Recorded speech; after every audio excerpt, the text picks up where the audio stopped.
Hello guys, आज की इस वीडियो में हम लोग देखने वाले हैं C programming MCQ questions and answers. और ये जो है वो पहला वीडियो है, बेसिक पार्ट 1 है। उसके बाद हम पार्ट 2 भी बनाएंगे सी एमसीक्यू जो बेसिक एमसीक्यू है उसके ऊपर। तो आज का जो ये वीडियो है उसके अंदर हम बेसिक एमसीक्यू कवर करने वाले हैं, जो कि बहुत ही इंपॉर्टेंट है। अगर आप इंटरव्यू के लिए भी प्रेफर कर रहे हैं तो भी बहुत ही इंपॉर्टेंट है, और ये एमसीक्यू क्वेश्चन आपको एग्जाम में भी पूछे जा सकते हैं, इसलिए वो एग्जाम पॉइंट ऑफ व्यू से भी ये बहुत ही इंपॉर्टेंट है। तो शुरू करते हैं इस वीडियो को। पहले तो हमारा जो पहला क्वेश्चन है वो है हु इन्वेंटेड सी लैंग्वेज, यानी कि सी लैंग्वेज किसने बनाया। तो आपके पास चार ऑप्शन है।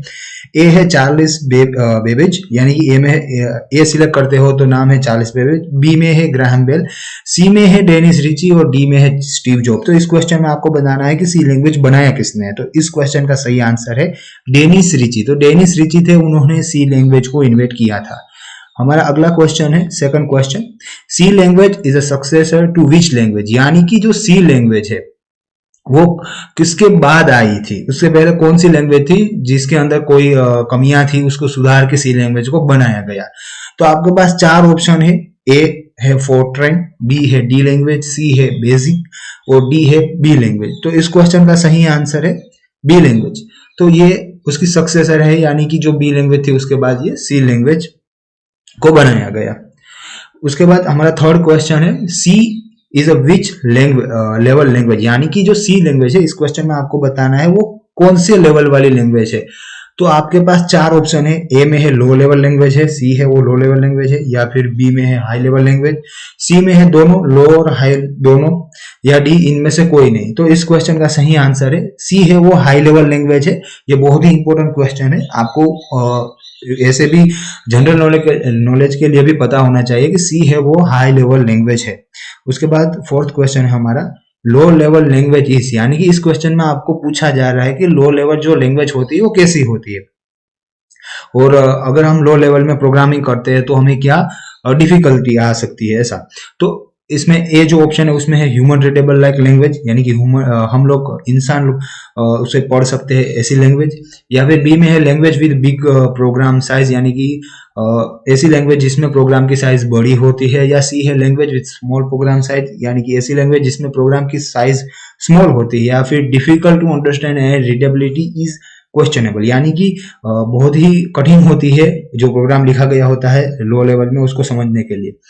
तो इस क्वेश्चन का सही आंसर है डी, यानी कि जो लो लेवल लैंग्वेज है वो डिफिकल्ट होती है अंडरस्टैंडिंग के लिए, और उसमें हम जो प्रोग्राम होता है वो ह्यूमन रीडेबल फॉर्मेट में नहीं होता, 0101 में इनपुट लेता है, इसलिए हम डायरेक्टली उसको रीड नहीं कर सकते।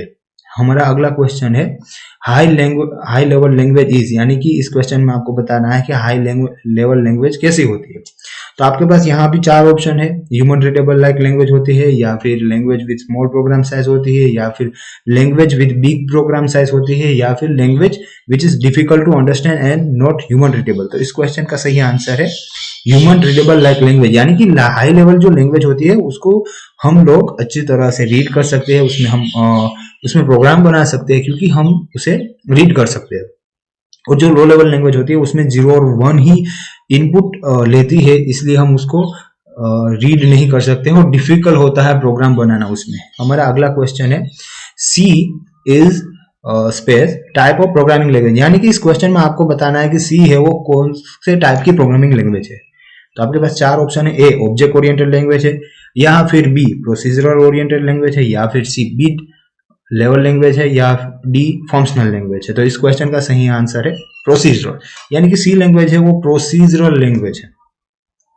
ओके, तो अब हमारा अगला क्वेश्चन है, question 7, what is the present C language standard, यानी कि जो हमारा करंट जो सी लैंग्वेज है उसका कौन सा स्टैंडर्ड चल रहा है। स्टैंडर्ड मतलब कि सिंटेक्स कैसे लिखेंगे, क्या क्या उसमें फंक्शनैलिटी होगी वगैरह वगैरह। तो अभी कौन सा स्टैंडर्ड चल रहा है। तो आपके पास चार ऑप्शन है।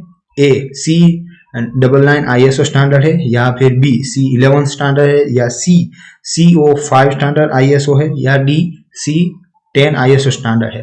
तो इस क्वेश्चन का सही आंसर है बी C11 ISO/IEC 9899:2011 जो स्टैंडर्ड है वो अभी सी में प्रेजेंट चल रहा है।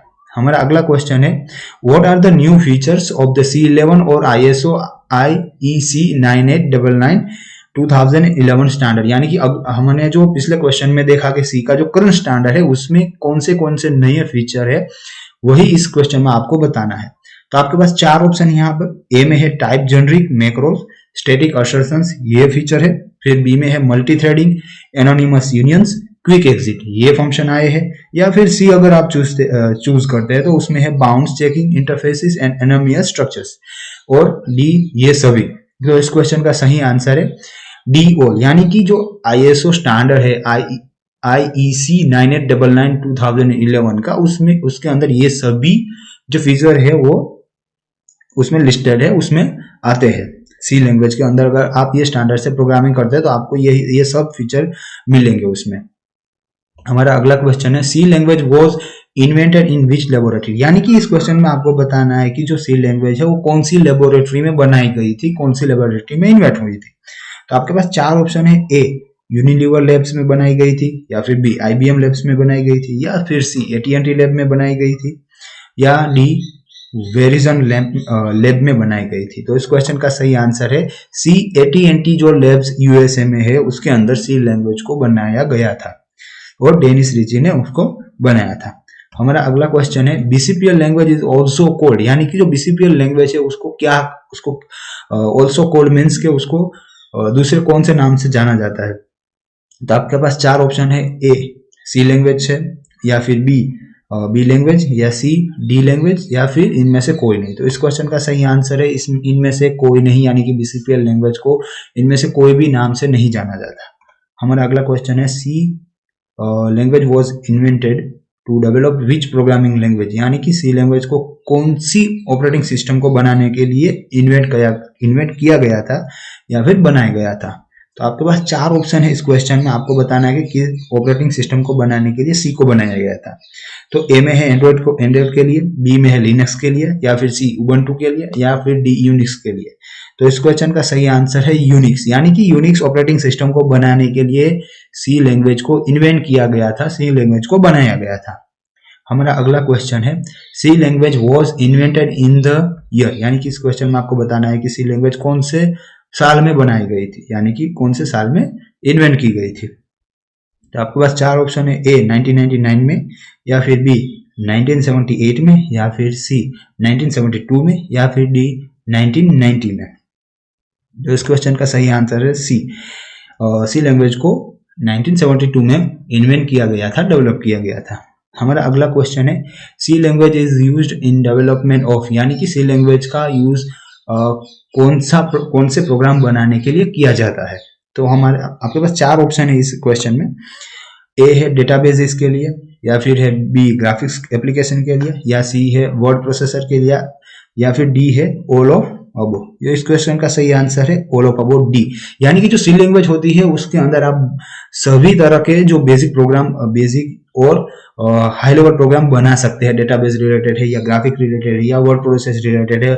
और जो ग्राफिक्स का जो वर्क होता है ना उसी लैंग्वेज में बहुत अच्छी तरह से हम लोग बना सकते हैं। मेजोरिटी जो गेम होती है, जो हम लोग प्ले करते हैं गेम, जो 3D होती है, वो सी में ही बनाई जाती है। इसलिए यहाँ पर जो डी ऑप्शन है वो सही है। हमारा अगला क्वेश्चन है, और ये लास्ट क्वेश्चन है हमारा इस बेसिक MCQ क्वेश्चन का, सी का। और C program is a combination of, यानी कि इस क्वेश्चन में आपको बताना है कि जो सी प्रोग्राम होता है वो किसका कॉम्बिनेशन होता है, उसमें क्या क्या चीजें होती है। तो आपके पास चार ऑप्शन है यहाँ पर, जिसमें ए में है स्टेटमेंट्स होते हैं, बी में है फंक्शंस होते हैं, या फिर सी में है वेरिएबल होते हैं, या फिर डी ऑल ऑफ अबो। तो इस क्वेश्चन में आपको कोई एक ऑप्शन चूज करना है। तो इस क्वेश्चन का सही आंसर है ऑल ऑफ अबो, यानी कि जो सी प्रोग्राम होता है उसमें स्टेटमेंट भी होते हैं, फंक्शंस भी होते हैं, और वेरिएबल्स भी होते हैं। तो ये जो सी प्रोग्राम होता है वो सभी का कॉम्बिनेशन होता है। तो ये थे बेसिक सी लैंग्वेज के MCQ क्वेश्चन। ओके, आप ये वीडियो पॉज करके अपने से भी आंसर गेस कर सकते हैं, या फिर ये वीडियो वापस देख सकते हैं। और इसमें कई सारे बहुत ही इंपॉर्टेंट MCQ क्वेश्चंस हमने कवर किए, जो कि इंटरव्यू में भी पूछे जाते हैं, एग्जाम में भी पूछे जाते हैं, और जनरल नॉलेज के लिए भी बहुत ही यूजफुल है। अगर आपको ये वीडियो अच्छी लगी हो तो इस वीडियो को लाइक कर दीजिए और इस वीडियो को अपने फ्रेंड्स के साथ शेयर कर दीजिए और हमारी इस चैनल द कोडिंग टीवी को सब्सक्राइब कर दीजिए ऐसी ही वीडियो देखने के लिए। Thank you for watching.